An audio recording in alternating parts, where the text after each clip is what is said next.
E vamos partir para a última comunicação desta tarde com os mais criativos da tarde, porque o Sr. António Simões fez o favor, eu já vi vídeos do Sr. António Simões, que jogava muito bem, e mesmo no meio campo, e agora tratou também de convidar o professor Vítor Frade para cá, e eu estou maravilhada, desculpem, estou maravilhada. Portanto, tem Carlos Daniel, tem o Sr. António Simões, o professor Vítor Frade e o Carlos Daniel, que vão ter uma conversa, os três, sobre o futebol. A minha proposta de tema foi passado, presente e futuro, e então eu nem sei como... Estou maravilhada, até emocionada com isto. Eu vou agora passar a bola aqui ao Carlos Daniel, que tem muito mais prática do que eu nestas coisas. Já funciona. Boa tarde a todos, muito obrigado pelo convite para estar aqui. É literalmente uma honra estar neste espaço e com este pretexto extraordinário, que é discutir aquela que é, porventura, a grande revolução do futebol português, seguramente nas últimas décadas, que tem a ver com a metodologia, como a maioria daqui saberá melhor do que eu, porque estuda, porque reflete sobre isso e quer fazer disso também a sua vida.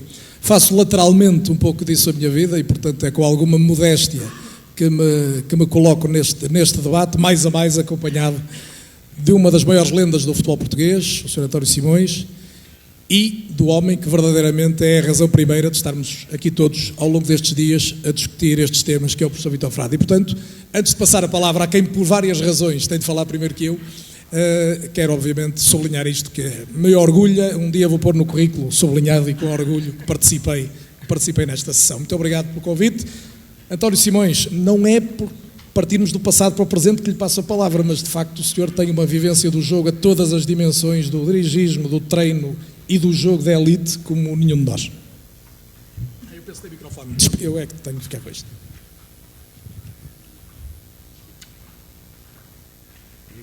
Está a funcionar? Bom, então, muito boa tarde. Saudá-los a todos. Expressar o meu apreço pelo convite que foi feito.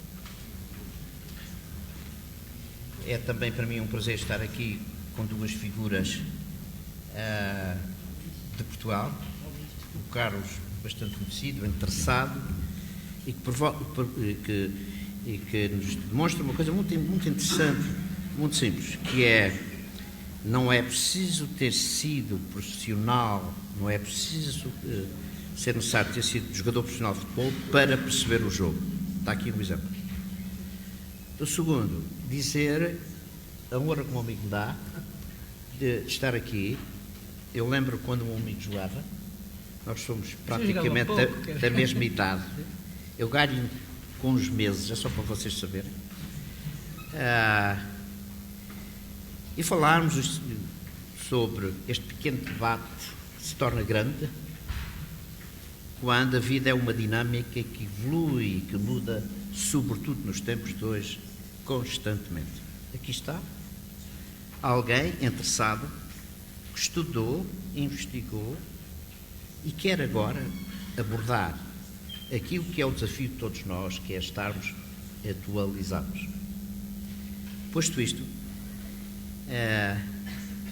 dizer-vos que é verdade aquilo que o Carlos aqui falou, desta experiência riquíssima que eu tenho através do jogo, através desta profissão. Tenho um pouco mais que vocês todos, porque também sou mais velho, e então eu tenho mais coisas para contar. Mas não imaginem que eu aqui venho falar de coisas que vocês não sabem bem. O que eu venho aqui é contar... Já.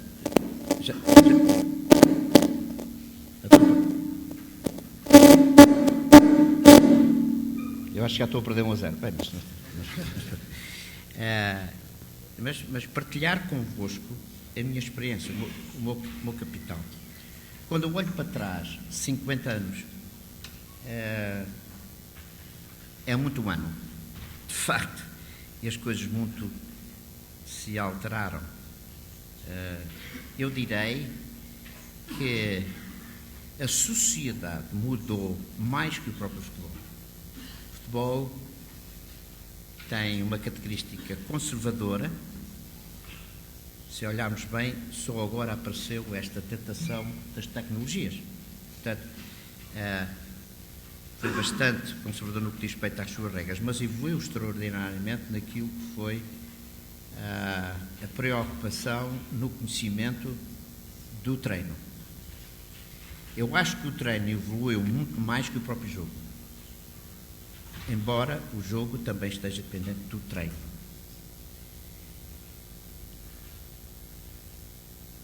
Como podem imaginar, quando eu olho para trás e me recordo do Campeonato do Mundo de 66, em que há um sexteto de jogadores simplesmente extraordinário, Jaime Graça Coluna,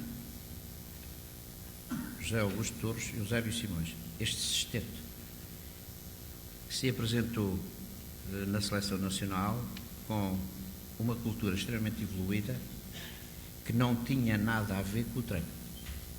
Para vocês terem uma ideia, eu tive alguns bons treinadores para aquele tempo, mas falava-se muito no passa e repassa e ficávamos um pouco por aí. Passa e repassa, tabela. Trabalhávamos um bocadinho mais forte à quarta-feira. O resto era de uma fragilidade enorme. Se eu hoje tivesse 20 anos, algumas coisas que me mandaram fazer, naquela altura, hoje, se me mandassem fazer, eu corria com o treinador, corria com ele, como vocês podem imaginar. Mas os jogadores eram muito cultos, tinham uma relação com o jogo de grande dimensão, muito mais com o jogo do que por vezes com a bola, e jogávamos bem.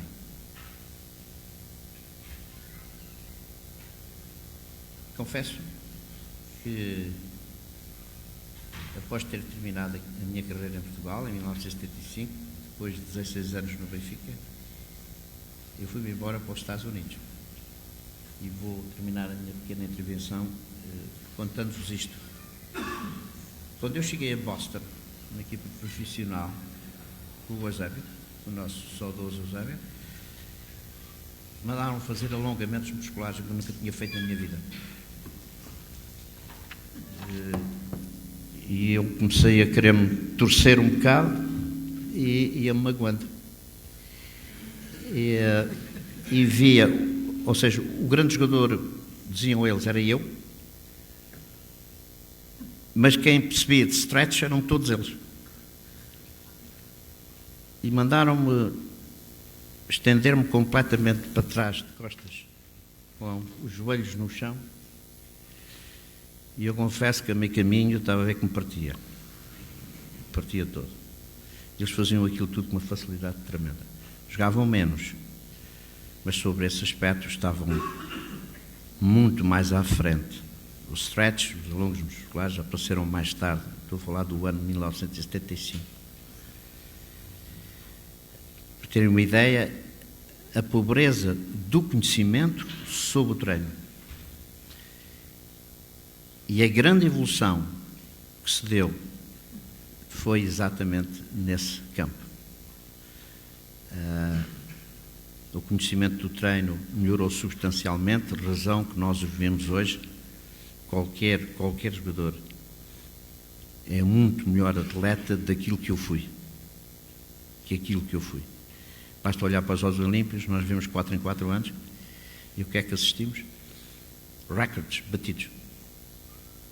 E aqui o meu amigo pode falar muito bem sobre isto, em que não há limite, ninguém conhece o limite do homem e da mulher na sua capacidade física ou atlética. E assim tentar para se descobrir, não sei se algum dia vai acontecer. Esta minha pequena introdução, para vos dar uma ideia já das diferenças do antes para o de agora, mas que não quero manipular de maneira nenhuma aqui este debate, enfim, este partilhar de ideias e de conhecimento, passaria aqui a palavra ao nosso querido amigo. Faz a síntese. Então, coisa é gliana. Eu só tenho questões para pôr. A seguir as perguntas são pelo professor Vitor Frade. Eu também não tenho muitas respostas para dar. Devo dizer, para já, se o futebol se treinasse como atualmente, eu próprio acho que tinha sido um grande jogador de futebol. Aliás, a carreira ainda não acabou, portanto, eu abaixo dos tornozelos continuo um craque para cima, que a coisa já não é o que era. Depois, mas o essencial do que eu gostava de vos dizer é que eu tento desmentir eu pus ali esta frase, que esta é a mais importante de todas, não é? Nós gostamos é disto, gostamos é do jogo, e quem o inventou devia ser adorado de facto, porque isto é uma das paixões da nossa vida e que faz com que depois gostemos dele de formas diversas. Mas eu também estou um bocadinho nisto para desmentir o Menotti, que disse que 98% dos jornalistas não percebem nada de futebol. Ele tem razão, mas também um jornalista não precisa de perceber de futebol. Agora, um jornalista, quando se mete a comentar futebol, já convém que tente perceber qualquer coisa. E muitas vezes o desafio para o jornalista como eu, que gosta do jogo e que quer entendê-lo melhor, é até que ponto se deve meter no entendimento, na compreensão específica do jogo e não ficar apenas por uma leitura jornalística. Eu confesso que este dilema já me perturbou, hoje não me perturba nada, porque verdadeiramente este dilema só existe se houver dois jogos. Se houver o jogo dos média, o que o Lílio chamou a guarnição que comeu o bife, não é? Andamos todos aqui a falar à volta do jogo, e depois um outro jogo, que é o jogo tático, que é o jogo dos sistemas, das estratégias, das dinâmicas. Se nós acreditamos, e creio que a maioria nesta sala, se fizesse o inquérito, diria que acredita, neste jogo, verdadeiramente no jogo, no campo, faz sentido que puxemos este jogo para a dimensão da análise, de quem o vê de fora, o analisa e o critica. E eu acredito que quanto maior for a aproximação entre quem vê de fora, por muito apaixonado que seja, e aqueles que o estudam, que o perseguem para o entender, melhor vai ser a compreensão pública do jogo, sem que isso seja obstáculo à paixão. Voltando à paixão, só para sintetizar, foi o Hugo Sanches que disse isto. O Hugo Sanches marcava golos dando só um toque na bola. Há uma vez que ele é melhor goleador em Espanha, dos 34 golos, salvo erro, 33 foram de um toque só. Portanto, era o finalizador. Quando às vezes se procura a finalização e a eficácia, aí está um belo exemplo histórico da eficácia. E é à história que eu vou buscar a ideia que eu gostava de deixar, sobretudo nesta breve introdução, de que é o pensamento sobre o jogo que verdadeiramente o fez sempre crescer e chegar onde ele chegou hoje. Um pensamento que inicialmente foi mais posicional, teve mais a ver com o que hoje se chama estruturas, sistemas de jogo, que depois se tornou um pensamento que teve a ver com valências que ganharam predominância, a técnica, a preparação, ou se quisermos o físico, mais tarde a dimensão tática, mas sempre com alguém que ousou pensar diferente e muitas vezes pensar à frente. O Herbert Chapman foi um dos criadores do WM, porventura o pioneiro, maior treinador do Arsenal, final dos anos 20, sobretudo início dos anos 30, do século passado. E dizia isto: o passe interior não é um movimento espetacular, mas é melhor que correr ao longo da linha e centrar. É que neste caso, a possibilidade de sucesso é 1-9 a favor dos defesas. Isto parece absolutamente revolucionário. Qualquer dia tem 100 anos, não é? O Cândido Oliveira, em Portugal, esta é a porventura mais conhecida cá, já dizia que em grandes lances o jogo oferece aspectos de ser organizado em triângulos, colaborando estreitamente um ala com o médio correspondente, ou os dois interiores com o médio centro, e o sistema ganha a designação de jogo triangulado ou triangulação.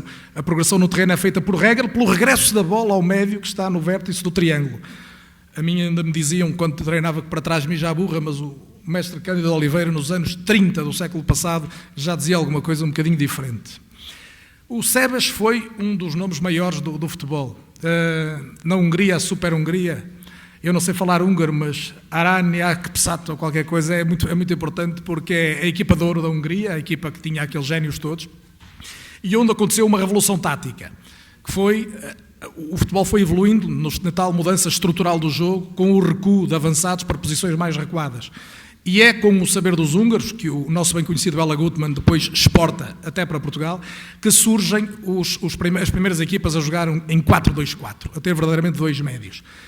E o Sebes, que tinha uma lógica de futebol socialista, e estávamos no tempo da cortina de ferro e do futebol de leste, via o futebol como algo gregário, em que o coletivo, e hoje o coletivo é tão determinante para a análise e para o trabalho que se faz no jogo, se tornou pela primeira vez verdadeiramente mais importante do que as individualidades. E há sobretudo uma revolução, não vale a pena perder muito tempo, que é o recuo do quinto avançado, que ele faz com o antigo ala, um jogador alto, esguio, chamado Hidekuti, que ele transforma num médio ofensivo e com isso ganha aquele que foi chamado o jogo do século em 53, por 6-3, à Inglaterra em Wembley. A Inglaterra não perdia um jogo de seleções desde o início do século, nunca tinha perdido, e levou 6-3 da Hungria, quis uma desforra, levou 7-1, em grande parte porquê? Porque o recuo do Idekuti baralhou o central. Era obviamente um tempo de marcações individuais, um dos centrais da equipa inglesa ia atrás do Idekuti, e o Puskás e o Kocsis, que eram os dois grandes avançados, mas que não era o avançado centro, eram os dois avançados num quinteto, acabaram por fazer miséria e ganhar. Portanto, o futebol ia evoluindo desta forma. A frase é gira, a cabeça antes dos pulmões. É também antes do tempo que se consegue dizer uma coisa destas. Cá está o Gutmann a dar razão ao Sebes e a contar algo que o António Simões viveu, que é quando ele contrata o Eusébio, o Coluna chega a Portugal como avançado. Mas ao contratar o Eusébio, o Coluna pôde jogar mais recuado. O Coluna foi o Idekuti do Benfica. Não gostava, o jogador não marcava tantos golos, mas tornou-se o mais importante porventura daquela equipa e uma base na qual se construiu o grande Benfica dos anos 60 e a tal fabulosa seleção de 66 também. O Valdano está ali Jorge, mas é Jorge, como é evidente. Lembra que o império da tática e da preparação se vieram impor ao da técnica, mas como disse Picasso, iriam-nos demonstrar o Maradona e Messi, não há gênio sem técnica. E verdadeiramente o jogo viveu da técnica, dos tais sextetos, quintetos fabulosos, que nós tivemos os violinos, depois tivemos esse sexteto do Benfica / seleção, como no mundo houve o Super Real Madrid, o Santos de Pelé, todas as equipas onde se reuniam os maiores talentos eram as melhores equipas. O futebol dá um passo em frente quando, de facto, quer a preparação, quer a tática, se desenvolvem e trazem novas ideias. Em Itália, o Catenaccio, diz Trapattoni que era um ataque implacável, mas apoiado numa defesa de ferro.